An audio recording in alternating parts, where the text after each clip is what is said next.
देख रहे हैं सौराष्ट्र समाचार पीडीओ न्यूज। उल्लासनगर में कानून की धज्जियां उड़ाकर चलाए जा रहे डांस बार के मालिक और उनके बाउंसरों की गुंडागर्दी बढ़ गई है और वह समाज सेवकों के साथ भी मारपीट करने लगे हैं। उल्लासनगर कैंटीन के शांति नगर स्थित रंगीला लेडीज डांस बार के मालिक और उनके बाउंसरों की दादागिरी गुंडागर्दी सामने आई है, जिसमें रंगीला डांस बार के मालिक और उनके बाउंसरों ने सामाजिक कार्यकर्ता विजय जाधव और उनके साथी संतोष चौहान के साथ दादागिरी गुंडागर्दी करते हुए जमकर मारपीट की। आश्चर्य की बात तो यह है कि इस मारपीट की घटना की शिकायत के बाद भी स्थानीय मध्यवर्ती पुलिस द्वारा मामूली धाराओं के तहत मामला दर्ज कर मात्र खानापूर्ति की गई, कोई ठोस कार्रवाई नहीं की गई है।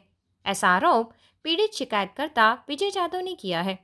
उल्लासनगर में कानून की धज्जियां उड़ाते हुए ऐसे दर्जनों लेडीज डांस बार नंगे नाच के साथ अश्लीलता परोसते हुए देर रात तक चलाए जा रहे हैं और स्थानीय पुलिस शिकायत के बाद भी मूक दर्शन बनी रहती है, जिससे पुलिस की कार्यप्रणाली पर ही सवालिया निशान लग रहे हैं। नमस्कार, मी विजय जाधव, प्रहार जन सामाजिक संस्थेचे अध्यक्ष समाजसेवक। मी दिनांक 27/3/2026 रोजी 10:30 पावणे 11च्या मध्ये जात होतो शांतीनगर कल्याण रोडला, कल्याण साईडला। त्या टायमाला मी नीलम हॉटेलच्या थोडं पुढे थांबलो होतो आणि माझा मित्र पुढे कामानिमित्त सिगरेट घेण्यासाठी जात होता। तर त्याच्या मित्राचे भांडण चालू असताना तो सोडवायला गेला, तर त्याच्यावर ते रंगीला बारचे मालक व इतर साथीदारांनी त्यांनी त्याच्यावर हातापाई केली। ते जे मालक आहे पवार, ते सूर्यवंशी, 4-5 बाउन्सर होते, पांडे, सोनू, या सगळ्यांनी त्याच्यावर हातापाई केली। त्यांनी हातापाई केली म्हणजे मग त्यांनी मदतसाठी मला बोलवलं। मग मदतसाठी मी मोबाईल घेऊन जात असताना त्यांनी मोबाईल तो शूटिंग काढण्यासाठी काढला असं बोलून माझ्यावर प्राणघातक हल्ला केला आणि हा घातक माझ्यावर एवढा घातक झाला की माझं फ्रॅक्चर झालं।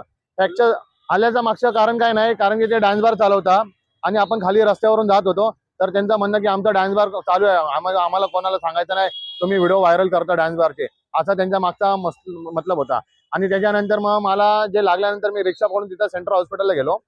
सेंट्रल हॉस्पिटलला पोलीस स्टेशनला गेलो, तिकडून जो मेमो घेतला, मेमो घेऊन मी वापस जेव्हा पोलीस स्टेशनला आलो त्या टायमाला पोलिसांनी काय केलं, तिथं चव्हाण आणि चौधरी होते। त्या टायमाला त्यांनी मला आर्य रावीची भाषा केली। आर्य रावीची भाषेसोबत त्यांनी त्यांच्या मर्जीप्रमाणे एनसी नोंदवली आणि मला सांगितलं सही कर। मी बोललो मला सही नाही करायची, तुम्ही तुमच्या मर्जीप्रमाणे हे केलंय, एनसी नाटली। मी टायमाला तिकडून निघून गेलो। त्यानंतर 28 तारखेला फ्रॅक्चरचा रिपोर्ट आला, सरकारी रिपोर्ट, जो मी पोलीस स्टेशनला घेऊन गेल्यानंतर सुद्धा पोलिसांनी कारवाईच्या नावाखाली 6 दिवस लावले कंटिन्यू। तिथे जे 4 जण होते त्यांनी मला मारहाण केली, त्याच्या हातात कडे होतं, अजून काहीतरी हत्यारासारखं होतं। मला बोलले तुला जीवाशी मारून टाकू। हो, मध्यवर्ती पोलीस स्टेशनला मी तक्रार केली फ्रॅक्चर असताना सुद्धा। ऍक्च्युली जो गुन्हा आहे तो गंभीर पद्धतीचा आहे, पण फक्त FR 324 प्रमाणे घेतला गेली, म्हणजे BNS 118(1).